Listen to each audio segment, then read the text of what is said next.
Bueno, pues buenas noches a todos.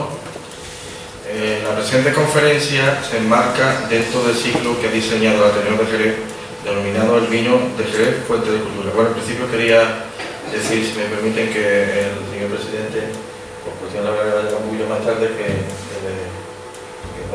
intentará hacer un poquito más. Antes que se me olvide, porque no sé que la señora presidenta después me riñe. La presente conferencia se enmarca dentro del ciclo que ha diseñado el Ateneo de Jerez, denominado El vino de Jerez, fuente de cultura, y del nombramiento de Jerez como ciudad europea del vino.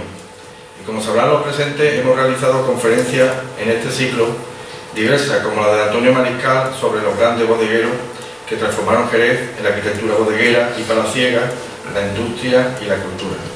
La de José Luis Jiménez sobre el vino de Jerez y las artes, léase el cine, la pintura, la fotografía, la literatura, etc. La de doña Carmen Borrego Pla sobre la mujer, el vino y la etiqueta en el Jerez de 1900, donde la vida de la mujer hizo relación con la cultura, la moda, la tradición, la publicidad, y el vino de Jerez era totalmente distinta a la que es hoy. Así como la presente de hoy del señor presidente del Consejo Regulador, don Bertrand William, que nos dará sobre el Jerez y la gastronomía. Buscando la afirmación, como es de lógica, de todo aquel que tenga un poco de cultura y sentido común, que para defender y amar lo nuestro, léase el vino de Jerez y todas sus ramas colaterales culturales, hay que entenderlo, sentirlo, conocerlo y amarlo, para así poder después defenderlo. Por eso, dentro de las actividades de este ciclo, hemos realizado desde el Ateneo las que denominamos conferencias visitas, para conocer un poco más aquellos grandes rincones culturales desconocidos de nuestra ciudad, como la bodega Lustau, con sus vinos viejos laureados, y la conferencia visita disertada magistralmente por don Manuel Lozano Salado, mejor enólogo del mundo y de este año jerezano del año. La bodega Carbell, con su gran museo de etiqueta, donde podemos rastrear la historia de la ciudad, la historia de la bodega y del vino de Jerez, con la suerte que fue disertada por su joven coleccionista, aquí presente, y creador de 83 años, don José Saldaña Trigo. Así como recorrimos en el fin de semana dedicado institucionalmente al enoturismo, la campiña jerezana, desde el Bajaque, que pasa por Ikea, hasta subir a los altos de Vista Hermosa, con Jerez al fondo, pasando por la zona de las tablas y llegando a la bodega Hermanos Martín, donde realizamos un taller de cómo preparar nuestro plato típico, el ajo campero, además de una buena versa, y rociado todo con el mosto del Jerez del presente año. En otra ocasión visitamos la bodega Escocís, dedicada al embotellado, disertada en dicha conferencia visita por su propietario, que es también asistente, don Antonio Espinosa Don Montero, pero que cuenta con un inmenso museo etnográfico y la mejor colección, se dice, de instrumentos de cuerda de Europa. Vimos y nos maravillamos con la bodega Tradición, retomada, valga la redundancia, por la familia Rivero, la tradición piratera, con viejísimas soleras y criaderas, y su impresionante pinacoteca, de las mejores de España, con Goya, Velázquez, Murillo, Zurbarán, Greco, bodegones del famoso Labrador, gallegos y tantos etcétera pictóricos que indudablemente la convierten en una joya patrimonial jerezana, y atendido muy afectuosamente por don Daniel Martín, familiar de don Joaquín Rivero. Para continuar con la visita que realizaremos el próximo mes a las singulares bodegas Palmorilla, pionera en el blanco y el tinto, señera en el vinagre de Jerez y continuadora patrimonialmente de la tonelería. En definitiva, hemos intentado con este ciclo recorrer, vivir y conocer cosas y lugares culturales desconocidos para el gran público, con la intención primera de ya esa famosa frase, de quien conoce, ama. Muchas gracias. Antes del resumido por extenso currículum de don Bertrand, queríamos reseñar que estamos agradecidos y orgullosos de terminar el presente ciclo del vino de Jerez, fuente de cultura, con la presente conferencia y la persona tan señera en Jerez que la va a departir. Así como adelanto que se ofrecerá un Jerez de honor que indudablemente proviene de nuestro Consejo Regulador, y como no podía ser de otra manera, y no podía faltar nuestra íntima y típica gastronomía, regada por Pedro Jiménez, el Durandi, los olorosos, los amontillados, los finos, nuestro gran vinagre de Jerez. Agradeciendo la colaboración desinteresada de las siguientes entidades, como han colaborado, que las nombres, que nos han facilitado las degustaciones que se ofrecerán con el posterior Jerez de honor. Confitería La Holandesa, con nuestros típicos y afamados pestiños a los golosos de Jerez. que incluso son exportados a medio mundo. Confitería La Rosa de Oro, con la carta típica de Jerez Pedro Jiménez, con multitud de premios locales y regionales, y que el visitante incluso regala como souvenir de la ciudad. El restaurante Tragabuche, con la punta de solomillo al brandy de Jerez. Premio Tapa Jerez. El bar Soleo Burger, aquí en la esquina de la placita del banco, con una aceituna frita al vino de Jerez, finalista de la ruta de la tapa. El bar Río Viejo, sorpréndase, con chicharrones al vino Río Viejo con manteca blanca. Premio local de tapa. Restaurante El Almacén con tostas de lomito al vino de Jerez, premio local de tapas también. La cervecería Cruz Blanca, muy cercana, con fabricada al oloroso de Jerez, premio local de tapas. En la Plaza de Abasto, el puesto 44 de Miguel Barranco Ortega, aceituna del tiempo en aceite de oliva y al vinagre de Jerez. Vamos a ver, también una cabrilla de la marisma, al oloroso, elaborada por una teneísta que ya después diré su nombre. Zanahoria aliñada de nuestro gran vinagre de Jerez. Bueno, y ahora entramos realmente en el currículum tan extenso, pero voy un poquito reducido porque si no tenemos aquí 3 o 4 horas. Currículum de don Beltrán. Vaya por delante el agradecimiento de esta institución al conferenciante por su disposición a este evento desde el primer momento. Es cierto, desde el primer momento. Ya que si en Jerez hay personas con una agenda apretada, la de don Beltrán debe ser de las más intensas. Basta decir que desde aquí, o mañana por la mañana, se marcha a Madrid con los jerezanos de la diáspora que le rinden un merecido homenaje en España. Si los jerezanos decimos un dicho que somos jerezanos por los 4 costados, un dicho muy jerezano, ¿no? En este caso habría que decir que hay muchos más de 4 costados vinateros en tu caso. Don Beltrán proviene de los González, de los Gordos, de los Domé, de los Williams y un largo etcétera más que se pierde en el tiempo.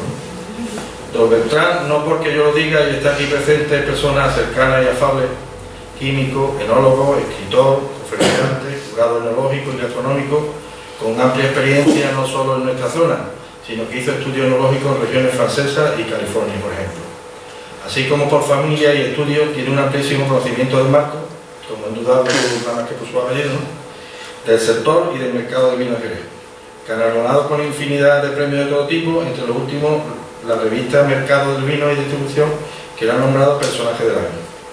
En 2005 fue nombrado, no sé si porque mi inglés no es muy bueno, Winning Market of the Year, que traducido se podría decir como hacedor de vino o enólogo del año, ¿no? Una cosa así, ¿no?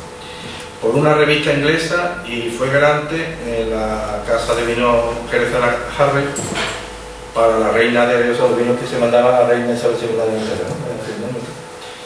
Ha realizado su actividad profesional en la bodega, como todos conocemos, de Domé y William Hunter. Conferenciante, articulista, ha participado en multitud de seminarios y de cata enológica y certámenes, en premios enológicos y gastronómicos, y ha escrito decenas de artículos y varios libros relacionados con el vino, como por ejemplo, siendo el último, y que está todavía en la librería, El vino de Jerez y su misterio. Sin más preámbulo, don Beltrán tiene la palabra. Pues muchísimas gracias. Muchísimas gracias, Paco, por tu presentación. Y todo se nos hace la boca agua. ¿Se me oye? Sí. Por lo que nos tiene preparado abajo, además de con los vinos de Jerez, la votación del Consejo Regulador. Y espero y deseo también que mis palabras pues, se unan a ese hacerse la boca agua. En primer lugar, quiero dar las gracias y la enhorabuena a Paco Núñez por haber realizado este interesante ciclo, el vino fuente de cultura. Realmente es admirable todas las personas que han pasado por aquí y la organización, lo que eso supone. Muchas gracias a todos por vuestra presencia aquí. Buenas noches, señoras y señores. Comenzaré. Nuestro vino de Jerez ha viajado desde hace siglos por los confines del planeta.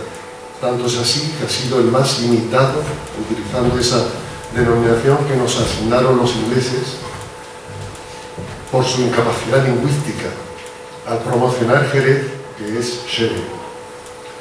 El vino sherry se hizo tan universal que con este nombre se denominaba a cualquier vino fortificado y desafortunadamente de baja calidad. La calidad del vino de Jerez, debido a su diversidad de tipos y a su proceso de producción, exige un nivel muy alto. Observemos el grado de exigencia que realizamos cuando seleccionamos un vino que va a ser o un fino o una manzanilla, que se alcoholiza a un grado alcohólico, que por su crianza en flor necesita una gran atención para evitar problemas de estabilidad, que pueden ser desde su oxidación, acetificación o cualquier otra modificación físico-química o microbiológica. Los enólogos de la zona de Jerez saben que un incremento de grado alcohólico no es un seguro para salvar un vino que ha sido sometido a prácticas poco adecuadas. De la misma forma que los antibióticos para los humanos, que hace unos años eran un seguro de eliminación de ciertas enfermedades, hoy en día no lo son. El cuidado y la atención que se debe poner a la crianza y envejecimiento de un vino de Jerez debe ser constante, sobre todo en sus inicios, que como un niño hay que guiarlo, orientarlo, para sacar el máximo provecho de sus características, para al final obtener la inmensa variedad de tipos que desafortunadamente, para la gran mayoría, se desconocen, como son las palmas, palmas cortadas, palos cortados, 2 y 3 cortados, amontillado, oloroso, fino, finos amontillados, amontillado fino. Todos estos tipos que se obtienen de una sola variedad de uva, la palomino, y existen gracias a lo que el enólogo jerezano ha sabido guiar y conseguir a través de los siglos, merced a una educación organoléptica pasada de generación en generación.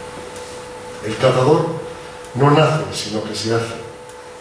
Pero no cabe duda de que la genética del sector que a estos menesteres se dedicó está subconscientemente preparada. Cuando hablo del Jerez, me refiero naturalmente a toda su zona de producción, el triángulo mágico, misterioso, del Jerez, Sanlúcar y el puerto de Santa María. El avance del grado de conocimiento de los últimos 50 años, en lo que a enología se refiere, es inmenso. Por lo que hacer un vino bueno ahora es fácil, pero pensemos en hace 150 años, cuando lo que se conocía era casi nada. Con todo y con eso, tenemos actualmente solerajes que fueron formados a finales del siglo XIX, que son el soporte de nuestros vinos más emblemáticos, los VORS, vinos certificados de 30 años. Dicho conocimiento, curiosamente, confirmaba viejas creencias, que en algunos casos de asuntos que eran como misteriosos, lo cual no debería quitarle al Jerez el aura de misterio que ha de tener por su personalidad, carácter y exclusividad, siempre que cumpla con rigor las reglas del juego, su especificidad y tipicidad. Atrás quedan los años en que se fermentaban los mostos en botas, atrás quedan las clasificaciones de cada bota de mosto. En los meses gélidos de diciembre y enero, los recuerdo personalmente mucho, cuando cada vez que se venciaba una copa, te acercabas la copa a la nariz, catabas, hacías un ejercicio mental rápido y decidías su futuro.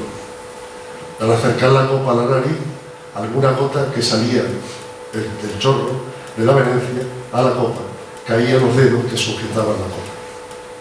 Y poco a poco, después de algunas gotas, los dedos se quedaban agarrotados por el frío y por lo tanto había que descansar. Catar es probar con atención un producto cuya calidad queremos apreciar. Es someterlo a nuestros sentidos, en particular al del gusto y al olfato. Es tratar de conocerlo, buscando sus diferentes defectos, sus diferentes cualidades, con el fin de expresarlos. Es estudiar, analizar, describir, definir, juzgar y clasificar el vino de Jerez o la bebida alcohólica en cuestión. Eso es catar. En la cata intervienen varios de nuestros sentidos: los visuales, con que observamos el color, la limpidez, la fluidez; los olfativos, mediante los que apreciamos los aromas debido a las sustancias volátiles; los gustativos, con los que tenemos el sabor, los aromas; de boca por el efecto retronasal, las sensaciones táctiles por las que se detectan la fluidez, la untuosidad, la temperatura, etc. Es curioso que los 4 sabores que sabemos que son el dulce, el salado, el ácido y el amargo, son los únicos sabores que tiene el vino, se detectan en partes diferentes de la lengua. Por ejemplo, el dulce se aprecia en la punta de la lengua. Los sabores ácidos y salados se detectan en los laterales, mientras el amargo está en la parte más interna, en la parte trasera de la lengua. Las percepciones son también distintas. Así, el dulzor se aprecia inmediatamente y desaparece progresivamente. Los sabores ácido y salado también se perciben rápidamente, pero tienen mayor persistencia. El gusto amargo es más lento, pero aumenta y tiene mayor persistencia en la boca. En definitiva, el sabor del vino es el resultado de un equilibrio entre los sabores dulces, por un lado, y los sabores ácido, amargo y salado, por otro. Como curiosidad, existe un quinto sabor, que es el umami, que fue descubierto por un señor japonés, se llamaba Ikeda, a principios del siglo pasado, y es un sabor que equilibra, mezcla, da continuidad y en general una sensación de satisfacción. Tiene la propiedad de potenciar y enaltecer sabores. Umami en japonés significa delicioso, sabroso, y se atribuye a un aminoácido abundante en proteínas de la alimentación que se llama el ácido glutámico. Yo perdonadme porque soy químico y hablo de productos químicos. El glutámico es un aminoácido que, bueno, el significado es que da ese sabor que es delicioso y sabroso. En el vino de Jerez existe el umami, debido a factores propios de su producción, como son utilizar uva sobremadurada, azúcares residuales y el envejecimiento por el sistema de criaderos y soleras.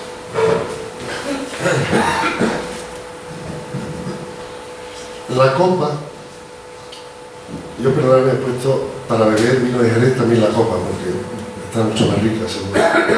La copa es el instrumento más importante tanto para la cata como para el consumidor. Es tan importante que recuerdo haber catado un mismo vino con 7 copas distintas, copas de distintas características, y en cada una el vino les parecía distinto. Claramente se detectaban copas que deberían servir para el comprador y otras para el vendedor. La copa ha de ser de cristal transparente y fino. Debe tener piel, ya que jamás se debe tocar el cuerpo con los dedos. Esto no se puede hacer. Debe tener la boca más cerrada y estrecha que el cuerpo, para poder girar el vino sin que se derrame y poder así degustar la concentración de aromas.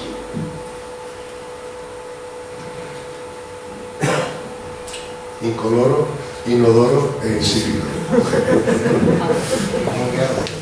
El vino de Jerez se debe servir en una buena copa, como es un catavino tipo 0, o en una copa de vino blanco que tenga una forma adecuada.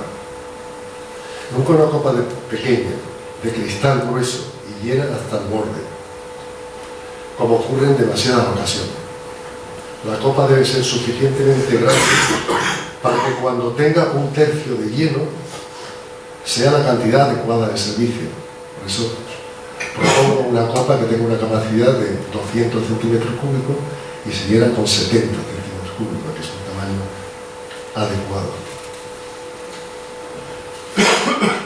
Otro factor importante es la temperatura de consumo de vino de Jerez. El fino y la manzanilla deben estar muy fríos, 5 o 7 grados, los del frigorífico, y los amontillados, olorosos Crims y Pedro Jiménez deben estar frescos, entre 12 y 15 grados. El vino de Jerez ha sido considerado siempre el mejor aperitivo del mundo. Los aperitivos se toman con el estómago vacío, con lo que los vapores etílicos afectan al organismo mucho más rápidamente de lo deseado. Evidentemente, el uso de la tapa reduce el efecto considerable, ya que cualquier comida ingerida retrasará el metabolismo y, consecuentemente, su difusión en el organismo. Han proliferado los bares de tapas y se están haciendo grandes esfuerzos en su creatividad y sus grandes posibilidades de armonizar con distintos vinos de Jerez. Dentro de las múltiples acepciones que tiene la palabra tapa en el diccionario de la Real Academia, la que viene al caso la define como ruedas de embutidos o lonjas finas de jamón que sirven en los colmados, tabernas, etc., colocadas sobre las cañas o chatos de vino. Hoy se da este nombre a pequeñas porciones de algunos manjares que se sirven aparte de la bebida. En otras palabras, que la tapa en origen tenía una doble función: evitar que la mosquita se pose en el vino y, segundo, y más importante, alimentar al que bebe la copa. Una causa tan sencilla como la tapa que define la Real Academia ha evolucionado mucho y hay verdaderas creaciones con sabores muy equilibrados, compensados y complejos, que acompañan a toda la gama de vinos de Jerez. Una comida hecha a base de tapas y vinos de Jerez es una comida informal y se presta más al ocio que una comida normal. Esta comida de tapas ha dado pie a que el vino de Jerez sea un vino para tomar en la mesa y que armonice y maride bien con distintos platos, ya que saber situar un vino en determinado lugar de un menú forma parte del arte de la buena mesa. El concepto tradicional de que para un pescado debemos tomar un vino blanco y para una carne debemos tomar tinto es un criterio muy limitado, ya que existen múltiples posibilidades. No tiene discusión que con unos buenos langostinos no hay nada como un fino o una manzanilla fría, así como que con un helado de pasas en el postre, un buen Pedro Jiménez frío también es ideal. En el transcurso de una comida pretendemos que haya armonía entre los sabores que bebemos y los que comemos. Dichas impresiones son alternadas. No deben ser contrarias ni neutralizarse, sino que deben ser paralelas y realzarse mutuamente. De la misma forma, debe conseguirse un equilibrio de intensidades de su naturaleza y claridad.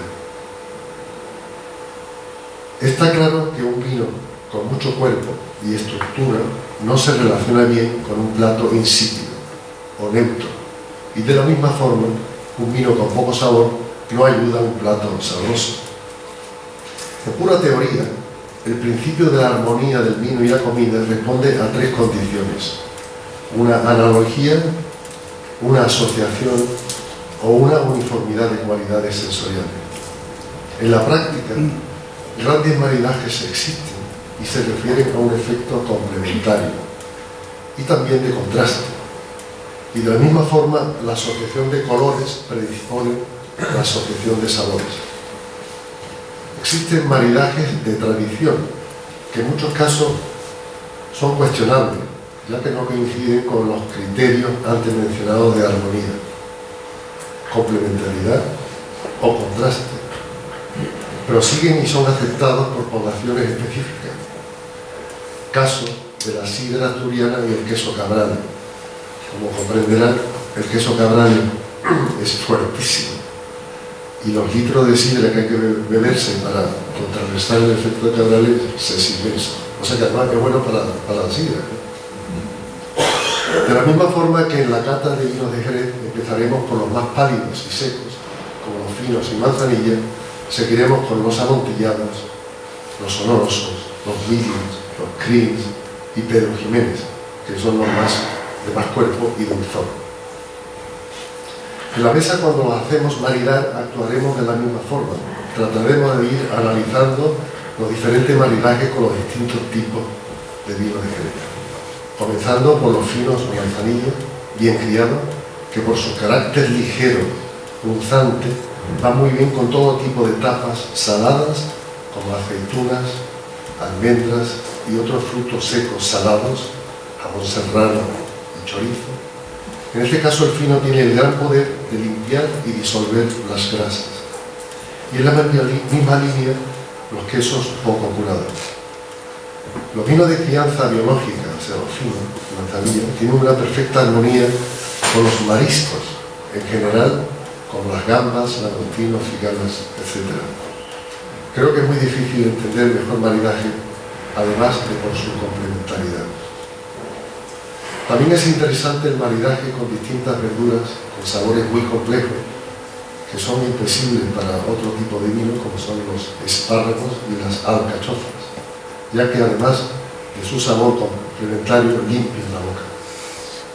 Un maridaje sorprendente de los finos y las manzanillas bien criados es con los productos que contengan vinagre, que son negados para los vinos en general. Caso del gazpacho y salmorejo, así como las ensaladas con vinagreta.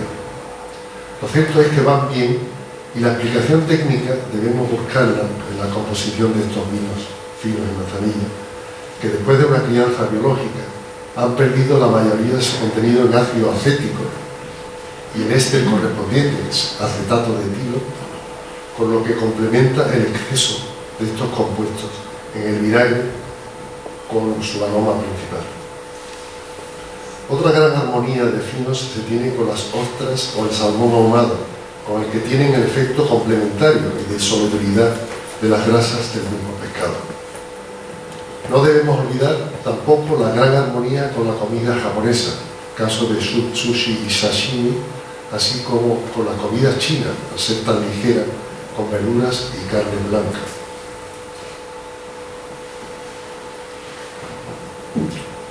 El amontillado es un vino que procede de los finos, por lo que tienen ciertas características similares, pero con más cuerpo, mayor evolución físico-química, que le da más estructura, pero sigue siendo muy delicado, necesitando platos algo más fuertes, como por ejemplo los guisos de pescado, el pez de espada o el atún, en todas sus versiones que tenemos deliciosas en nuestra costa, el pez de espada, o brochetas de rape o vieiras. Las carnes blancas de pollo al ajillo, codornices con perejil y ajo. También se hacen buenos maridajes con platos con especias, como un plato típico de la zona, que es el guiso de arroz con langostino, pero con curry, que le da cierta potencia. Dentro del amontillado tenemos la versión medium, que es un vino que tiene algo de dulzor, que no se vende en este país, pero sí se vende en países como Inglaterra, Holanda, Alemania, en que los niveles de azúcares son bajos y personalmente recomendaría para la comida india en general, debido a su complementariedad con especias, con distintos grados de fuerza. Dentro de las sopas no hay nada tan delicado como un consomé con un amontillado seco que complementa su sabor y diluye la grasa. El maridaje para los vinos olorosos es también distinto. Los olorosos son unos vinos con un cuerpo y una estructura, contienen glicerina, ya que no han tenido crianza biológica, que la crianza biológica consume la glicerina, son sabrosos y explosivos, al tener un contenido en alcohol por encima del 18%. El maridaje será, por lo tanto, con comidas con más sabores, con carnes y caza acompañada de salsas con cierta potencia. También es interesante y muy sabroso para la armonía del plato el uso del propio vino en el guiso o en las salsas. Recomendaría guisos de venado o ternera al oloroso, solomillo a la pimienta, carrillera de cerdo ibérico, pechuga de palomas torcaces y perdices en escabeche. También marida muy bien con los quesos curados. En los vinos de Jerez que sirven para los postres nos encontramos principalmente con los Crins y los Pedro Jiménez, que tienen en común que son dulces, pero son totalmente distintos. El Crin tiene un contenido de azúcar de aproximadamente de 130 gramos por litro y tiene una composición bastante variada, ya que en su mayoría está compuesta por vinos secos, que son fundamentalmente olorosos, principalmente amontillados e incluso finos en algunos casos. Y el dulce procede del Pedro Jiménez, en el cabecero. En cambio, el Pedro Ximénez es puro de la variedad Pedro Ximénez, asoleada, envejecida y contiene aproximadamente 400 gramos por litro de azúcar, por lo que es 3 veces más dulce que el crin, que naturalmente absolutamente negro de color. Por regla en general, se considera conveniente que el vino que se toma al final de la comida sea más dulce que el postre con el que se marida, por lo que el crin lo tomaremos con macedonia de frutas, naranjas con caramelo o tartas de manzana. El crin no siempre tiene que ser postre, ya que también hace armonía con el foie, que es un gran maridaje de contrastes y tradicional. Para maridar con el Pedro Ximénez se podría poner con marquesa de chocolate, chocolate negro, tocino de cielo o helados de pasas. Un maridaje muy curioso y que es un ejemplo de tipo de contraste es un Pedro Ximénez viejo con queso de Cabrales, que es un tipo azul y muy fuerte, el que funciona el equilibrio del dulzor con el resto de los sabores, como decía anteriormente, la acidez, el salado, el amargo de los Cabrales. Al maridar con precisión comidas y vinos, favoreciendo los placeres olfativos de los vinos y engrandeciendo la memoria de los comensales de una mesa, el gran sommelier y científico François Chartier, canadiense, que ha trabajado en el Bulli y Scheller Can Roca, desvela en su obra Taste Buds and Molecules, que quiere decir pastillas y moléculas, los secretos de las comidas, ingredientes, bebidas y vinos. En el capítulo de dicho libro dedicado a vino de Jerez, fino y oloroso, dice que estos vinos, poco conocidos en la gastronomía, desafortunadamente, tienen un poder por encima de los tradicionales vinos de mesa. El vino de Jerez, dice, el camaleón de los vinos, tiene atributos moleculares que sutilmente mezclan con aromas de los platos más delicados y así como enaltecen platos neutros y no desaparecen cuando maridan con comidas con aromas de alto poder. El vino de Jerez es muy versátil y se debe a su complejidad aromática por sus más de 300 moléculas asociadas a productos como las nueces, caramelo, mantequilla, melocotón, manzana y muchos otros. Debido a este gran número de aromas, el vino de Jerez tiene todas las posibilidades de encontrar su armonía con una amplia variedad de ingredientes y comidas maridando sus moléculas. Es que estoy hablando del señor Chartier, que realmente escribió este libro verdaderamente interesante y que habla más que nada sobre los vinos de Jerez. Y tenía yo unas imágenes de cómo asocia cada vino con una serie de moléculas de distintas sustancias. Sí. En inglés. Están en inglés, pero bueno, yo creo que es fácil. Desde mediados de los años 1990, según el señor Chartier, la investigación de la gastronomía molecular ha hecho que los laboratorios se adaptaran a las cocinas y han dado a los cocineros y a los chefs conocimiento y entendimiento científico de una gran profundidad y de amplio espectro. Las estructuras moleculares y el entendimiento de las reacciones químicas que gobiernan el maridaje del vino y la comida, la investigación de las moléculas volátiles, así como los detalles de los componentes aromáticos de las comidas y los ingredientes puente. También otro componente, ingredientes puente, pues son que nos dan la correlación potencial entre el vino y un plato determinado. Entiendo por ingredientes puente los ingredientes que puedes utilizar en un plato que precisamente hacen la conexión con el vino correspondiente. Conociendo la estructura molecular de un gran número de comidas y vinos, ha dado la posibilidad de crear nuevas formulaciones y recetas tanto para cocineros como para chefs, y un nuevo entendimiento para maridaje de vino y comida para sommeliers. Continúa el señor Chartier diciendo que los vinos y manzanillas, aunque siempre se sirven como aperitivo, merecen tener un sitio muy especial en la mesa.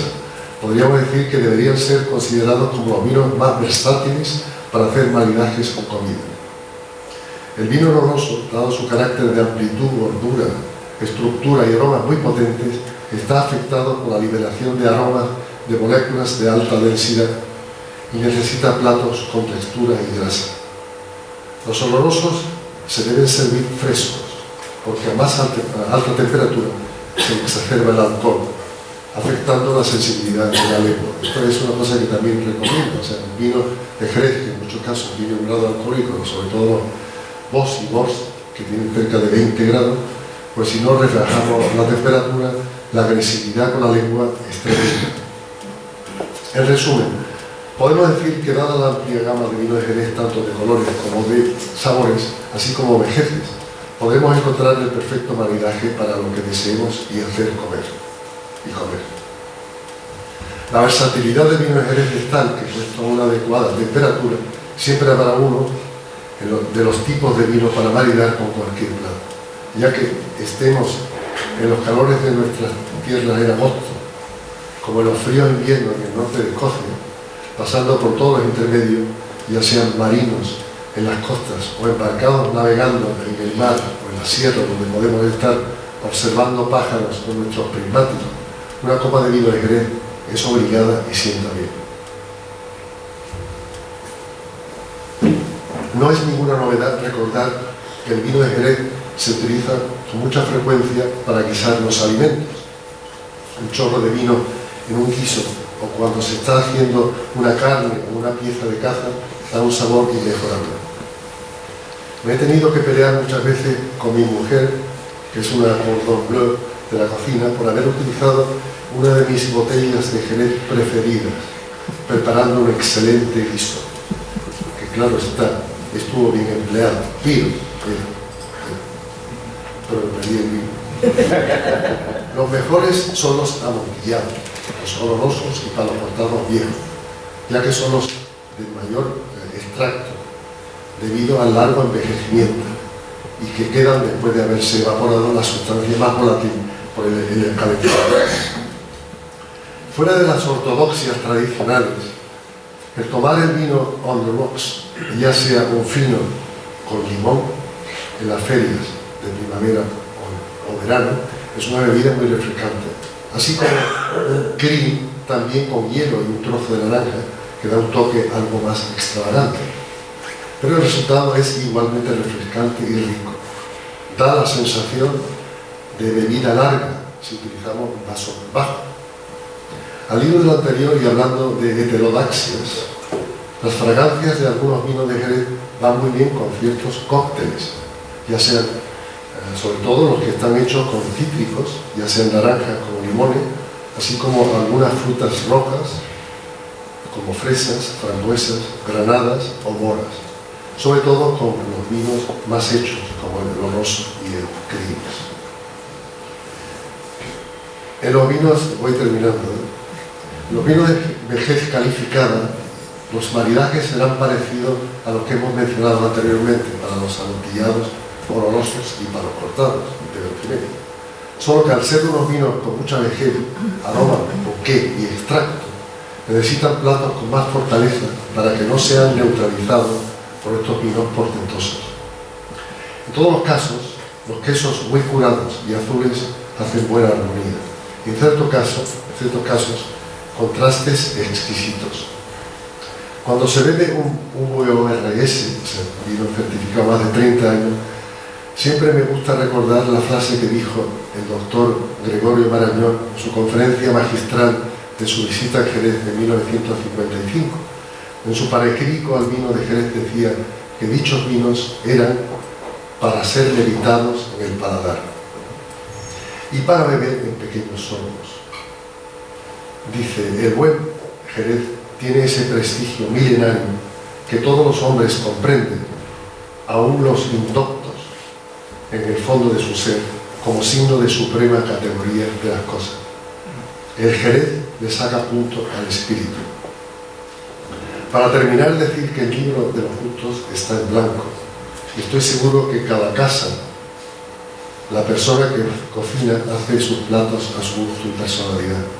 Por lo tanto, la elección del vino de Jerez para que armonice con él será la elección de los propios comensales, que seguro seleccionarán el mejor. Pero, por favor, siempre vino de Jerez. Muchas gracias.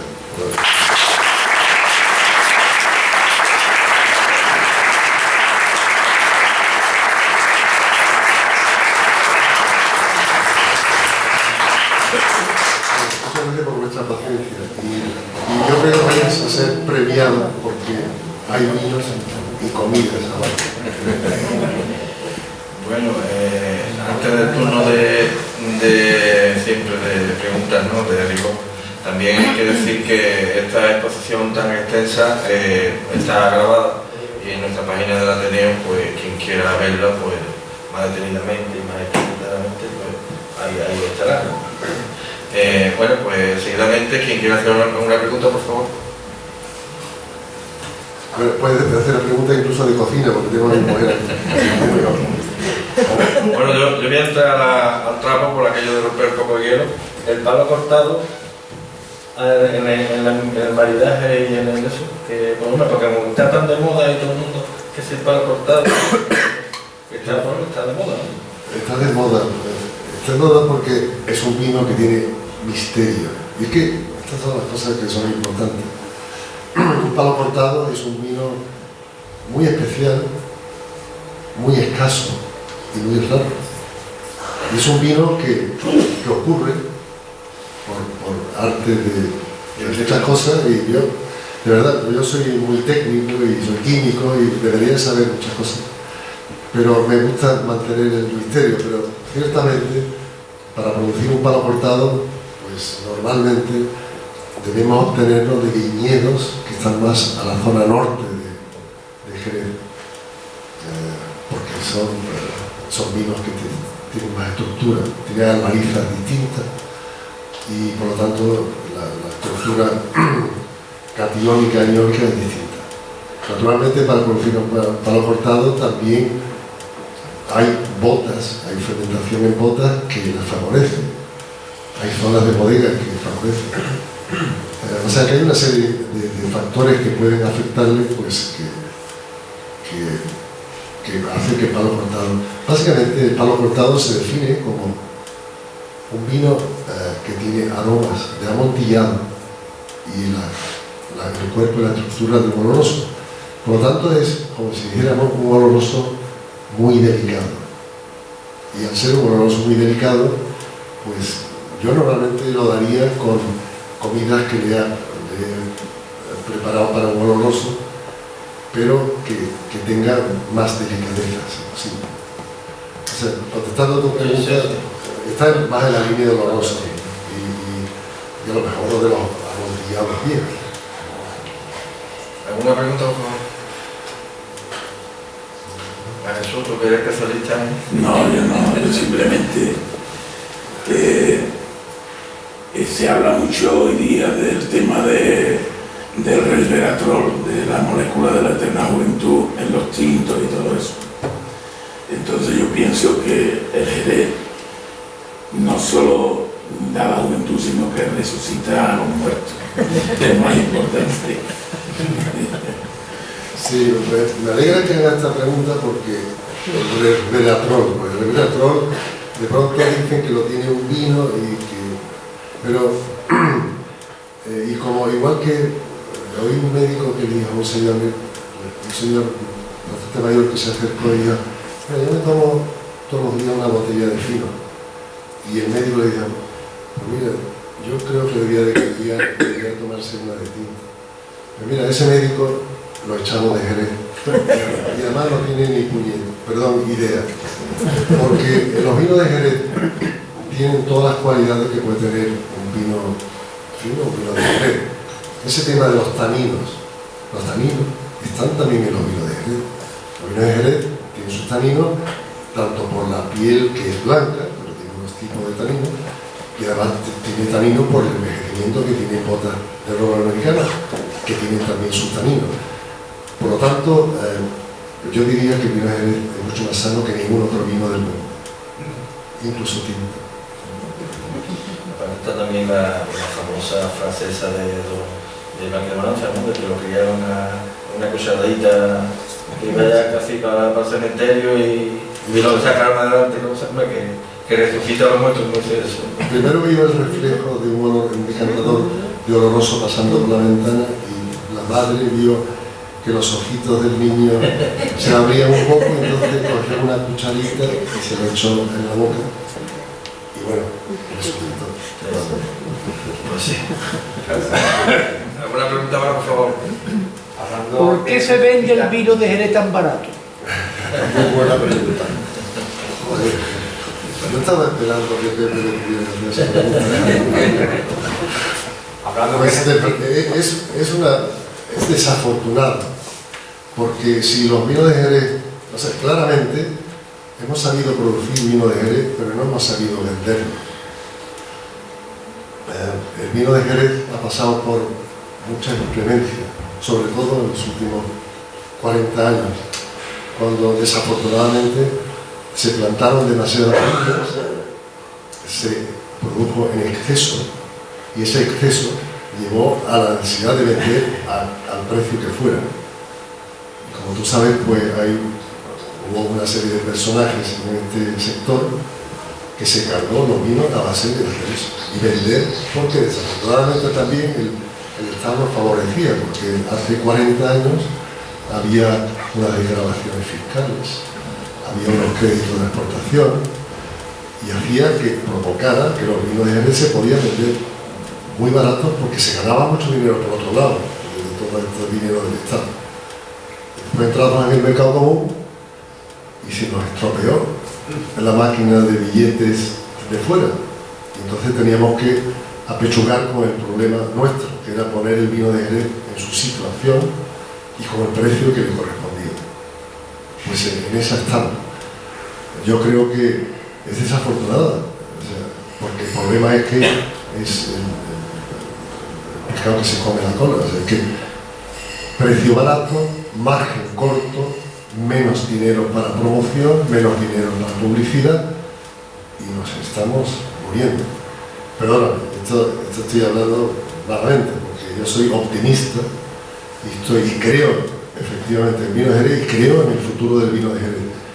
Y además creo, y de hecho desde el punto de vista del Consejo Regulador vamos a imponer una cantidad, esperamos, mucho más grande de lo que estamos haciendo actualmente, en un plan de viabilidad, un plan de promocionar, en que gastaremos mucho más dinero por litro en promocionar el vino de Jerez en el mundo, en España y en el resto del mundo. Por lo tanto, tiene razón, el vino de Jerez es baratísimo. Es baratísimo y no nos ayuda nadie. Porque cuando vamos a un bar, decimos al señor camarero, deme una copa de vino de Jerez. Y le traen un catavinito así pequeñito, todo cristal, y se lo llenan hasta el borde. Seguramente le habrá echado hasta como una equivalente a esto. Y bueno, pues a lo mejor le cobra 3 euros por la copa. Y llega otro señor y le pide, a ver camarero, deme usted un Riojita. Y le trae un copón así de grande y se lo llena. Y el precio seguramente de la botella de vino de Jerez y de Rioja, pues seguramente será igual. ¿Cuánto dinero le está ganando al vino de Jerez? Pues una barbaridad, y es una pena, porque lo que está es ofreciéndolo en malas condiciones. Le está dando mucho menos por un precio mucho menos. O sea que lo estamos haciendo para que otros ganen dinero. Nosotros, las bodegas, no ganan dinero. Pero vuelvo a insistir, el vino de Jerez va a salir de esta, y de hecho ya está saliendo. Estamos recibiendo información de muchos países donde se está hablando del vino de Jerez, ha vuelto otra vez el vino de Jerez. La gente joven está empezando, por ejemplo en Inglaterra, a beber, cuando el mercado inglés fundamentalmente son vinos de Crim, el 65% de lo que se consume. Pero estamos viendo que en los nuevos sherry bars que se están creando en Londres, hay por lo menos cerca de 20 sherry bars en Londres, donde lo que va la gente joven y bebe finos y manzanilla, finos en rama, toda una serie de cosas que son novedades y aquí no lo son, aquí estamos acostumbrados a que beber, pero tenemos mucho dinero. Lo que se ha dicho aquí, la frase de que el vino de Jerez resucitaba a los muertos. Lo que voy a preguntar, ¿es cierta la frase que el doctor Fleming dijo cuando vino a visitar la bodega de Jerez, de que la penicilina curaba a los enfermos, pero que el vino de Jerez resucitaba a los muertos? Pero tú estabas presente. Manolo Mesurita. 32 años.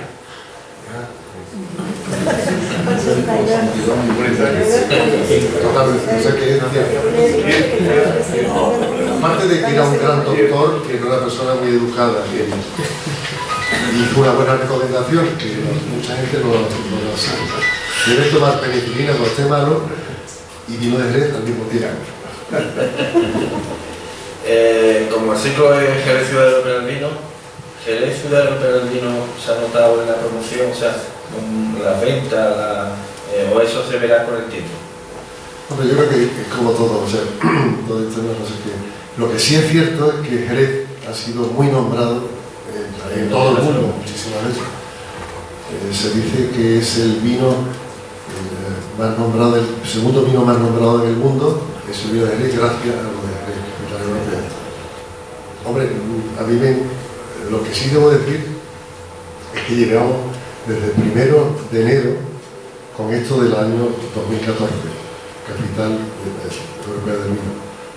Y debo agradecer el ayuntamiento, que ha hecho una labor excelente, fantástica, proactiva, y nos ha acompañado a todo esto. Y la verdad es que debo agradecerlo porque hemos tenido muchos actos en Jerez que han salido fuera de nuestra frontera, y se ha hablado mucho de vino de Jerez, y nos da oportunidad de hablar de vino de Jerez, que al fin y al cabo es lo que tenemos que hacer.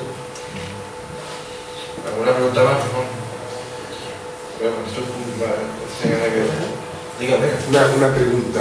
Yo recuerdo hace 20 o 25 años que llevaba uno a un bar que tenía 4 copas de Jerez, una cerveza y un Coca-Cola. Hoy llega y hay 8 cervezas y desgraciadamente es que no hay ninguna copa de Jerez. Es que se ha perdido el hábito de consumir Jerez definitivamente. Pues yo no sé, el tema del hábito, a mí que me parece terrible.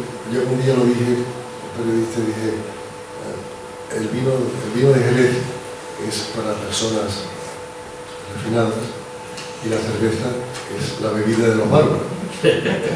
Al día siguiente salió en la prensa y históricamente es verdad. Bebida de los bárbaros en el buen sentido de la palabra. Pero quiero decir que si Jerez no es capaz de defender su producto, si vamos a Logroño alguna vez y vamos por la senda de los elefantes, que se llama porque todo el mundo sabe trompa, pues verán que todo el mundo está tomando vino de Rioja. Y aquí en Jerez, que tenemos todos los bares con las mejores tapas del mundo, no tomamos vino de Jerez. No sé cómo, tenemos que chillar más. Pero lo que sí debo decir es una cosa. Con el ejemplo, o sea, yo me acuerdo, yo voy a un bar y pido una copa de vino de Jerez y inmediatamente estoy viendo personas imitando. Vas a un bar con un grupo de gente, el camarero llega y dice, ¿cuántas cervecitas? Y dice, no, yo quiero una copa de vino de Jerez. Ah, pues mira, yo también. Total, al final hay que predicar con el ejemplo. Hay que hacer patria, ¿no? Bueno, eso No, yo es que me llamó la atención una vez que estuve en Córdoba y pedí vino de Córdoba, de Montillo, y me pusieron la copa hasta el borde. Entonces digo yo, esa es la costumbre general en Córdoba, o es que en aquel bar no sabía. era un poquillo. Y le decía una media, o sea, hasta arriba de la copa, y era una media. ¿Que tuviste que acercar la boca? Pues mira, no sé qué te cobraba, pero Sí. yo agradezco eso, porque yo le digo, muchísimas gracias, que le otra copa, lo ácido, me tomo 2 copas, por ejemplo. Pero quiero decir que yo comprendo que ese tema de llenar la copa, a mí no me preocupa, todo lo contrario, que se llenen hasta arriba todas, que la vaciaremos, que una cosa es la ortodoxia y que hay que llenarla un tercio y tal, pero eso son para cuando nos pongan, si no tenemos un catamino adecuado, pues tomamos un vino, una copa de vino blanco, lo que sea, y se llena. Es que lo que queremos es apreciar las características, y olerlo y tal.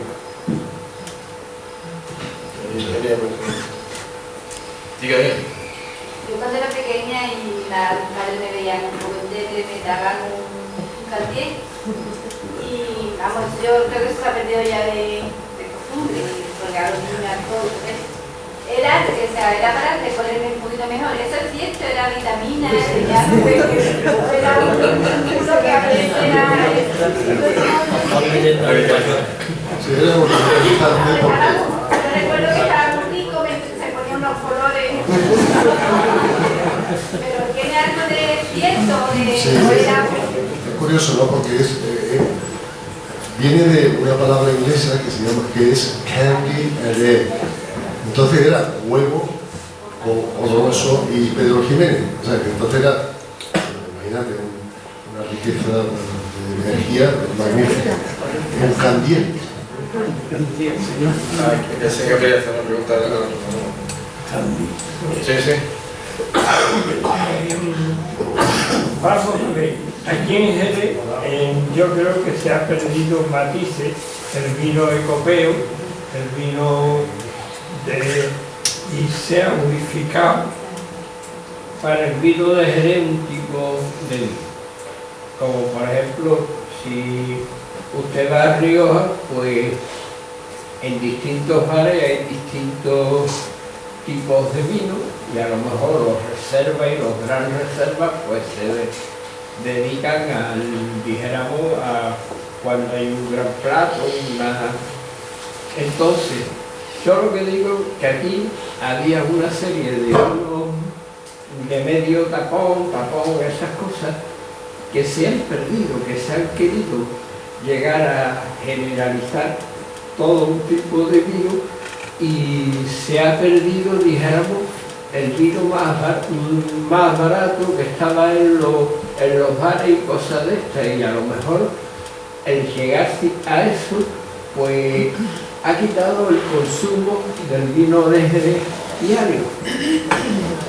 Sí, me gusta la pregunta, pero debo decir que el tema del medio tapón, de lo cual me acuerdo perfectamente, porque había uno en la bodega donde yo trabajaba inicialmente que se llamaba, en William Hammer, se llamaba el palo William, que era una media botella no era un palo cortado para nada, porque básicamente era muy barato. Pero estamos en la pregunta que habíamos hablado antes, o sea, los vinos de Jerez son tremendamente baratos. En los medios tapones, eso, si nos ponemos a pensar en pesetas constantes o euros, pues seguramente son el mismo precio que estamos ofreciendo los vinos de Jerez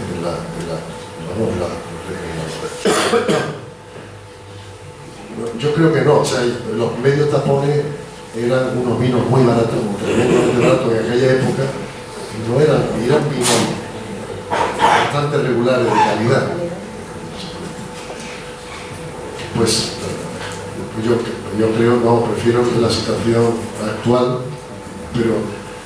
pero vuelvo a insistir, a los vinos hay que pagarlo, hay que revalorizarlo.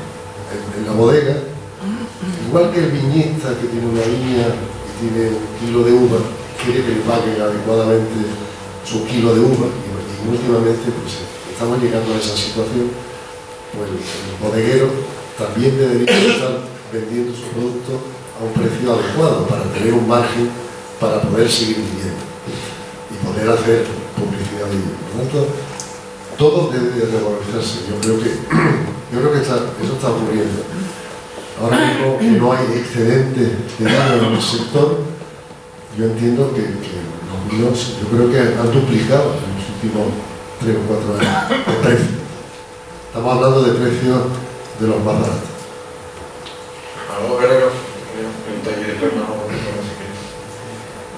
Yo quería plantear un poco el tema sobre la política que se ha llevado quizás aquí para atrás, en la que la mayoría de los jerezanos desconocíamos el mundo del vino si hubiésemos trabajado en alguna bodega. La mayoría de la gente pues desconocía el vino. Entonces, muchas veces creo que se ha entendido el vino de una manera muy elitista, para vender mucho, para exportar, y creo que afortunadamente en los últimos tiempos veo que se hacen algunas actividades como esta, por ejemplo, donde se desarrolla un poco para que los jerezanos tengan un poquito más de conocimiento de lo que es el vino, ¿no? Y entonces, No sé en qué situación está ahora mismo eso a nivel de Jerez. Y la pregunta también, por otro lado, es, bueno, últimamente están proliferando mucho el tema de los palancos, donde creo que se está consumiendo más vino. ¿Qué importancia puede tener eso para Jerez? Sí, las dos preguntas. Empezaré por la última, los tabancos. Me parece una cosa fantástica, de verdad. O sea, lo que están haciendo los tabancos y que la gente joven está yendo a tomar vino de Jerez, ya sea en ese bazuco o lo que fuera, pero bueno, se está bebiendo vino de Jerez. Me parece que está haciendo una labor fantástica. Que se carga la juventud en la vida. Totalmente. La otra pregunta era... Sí, el tema de... Una de las labores del Consejo Regulador está en el tema de promoción, está el dar cartas y dar cursos de conocimiento de producto. Debo decir que nosotros, por el Consejo Regulador y por mí también, pasaron el año pasado 5.000 personas, a las cuales le hemos dado un curso de conocimiento, curso que en algunos casos es un día, pero hay unos que son de cursos para personas que quieren dedicarse a educar o a hacer catas en el extranjero o nacionalmente. ¿De todos los países del mundo? Sí, y esos son 3 días de cursos intensos con conocimiento muy profundo. Una de las labores más importantes que tenemos que hacer es lo que decimos, lo que decía Carlos Moreno, o sea, conocerlo es amarlo. Y el vino de Jerez, contra más nos conozcamos, más nos debe de gustar. Y si conocemos cómo se hace en cada uno y cómo se debe de utilizar, pues entiendo que estamos haciendo una gran labor desde ese punto de vista. Y deberíamos hacer más, deberíamos ser más bocas. Si esas 5.000 bocas que han pasado por nuestro Consejo Regulador el año pasado pudieran convertirse en 3 más, pues son 3 por 5, son 15.000 personas que se hicieran adictas al vino de Jerez. Al fin y al cabo todo esto es... Hay que hablar de ello, hay que conocerlo y hay que beberlo. Manuel, ¿se quería hacer una pregunta para finalizar casi? Sí, siendo un niño de 11 años por ahí, cogí una tuberculosis y mi madre estaba enormemente preocupada porque se veía meses y ya 4 o 5 meses, eso es fatal. Y de pronto les ocurrió coger una botella de lo viejo y una llena de huevo. Y le empezó a dar, siguió y aquí estoy. Y que siga. Pues sí. Bueno, pues damos por finalizada la conferencia y vuelvo otra vez a agradecer a los que entraron. Una magnífica disertación.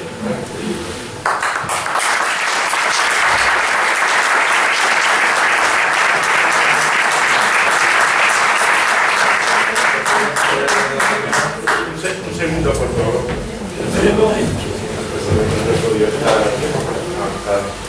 Queremos decir que como hemos estado hablando de vino y gastronomía, pues las dos cosas, vamos a maridar el vino y la comida, que tenemos abajo un vino, gentileza del Consejo Regulador, y también pues una tapa al oloroso y tal, que nos han también gentileza del almacén, del tragabuche, de la rosa de oro, en fin, una tapita para el maridaje con el vino de Jerez. Así que aprovechar, no iros, y estáis todos invitados abajo, también en nombre del Ateneo. Queremos dar las gracias también, bueno, como fin, realmente esta noche es el fin del ciclo nuestro del vino de Jerez, Fuente de Cultura. Tenemos que agradecer a la bodega Lustau, a don Manuel Lozano, que nos acompañó, nos enseñó, nos dio una clase magistral. Hemos ido a la bodega Esporcil a ver ese museo de la guitarra también, que quedaron también, la verdad, estamos muy agradecidos. También fuimos al Museo de las Etiquetas a Garbey. Hemos estado en la Pinacoteca Tradición, en la Pinacoteca de las Bodegas Tradición, También ha estado doña Carmen Borrego Pla, que nos ha hablado del vino de Jerez, la mujer y las etiquetas en el siglo XIX. También ha estado José Luis Jiménez, que nos ha hablado del imaginario del vino de Jerez, las artes. Y no sé, y luego, bueno, pues ya como colofón para este cierre, pues el presidente del Consejo Regulador, don Bertrand Doré, al cual agradecemos. Queríamos también tener un detalle y eso, le damos las gracias por su asistencia y por su disertación y nos vamos para abajo. Este pequeño detalle de la reunión, señor presidente, es un cuadrito, a ver, yo siempre llevo la batalla. Sí, yo me he puesto, ¿no?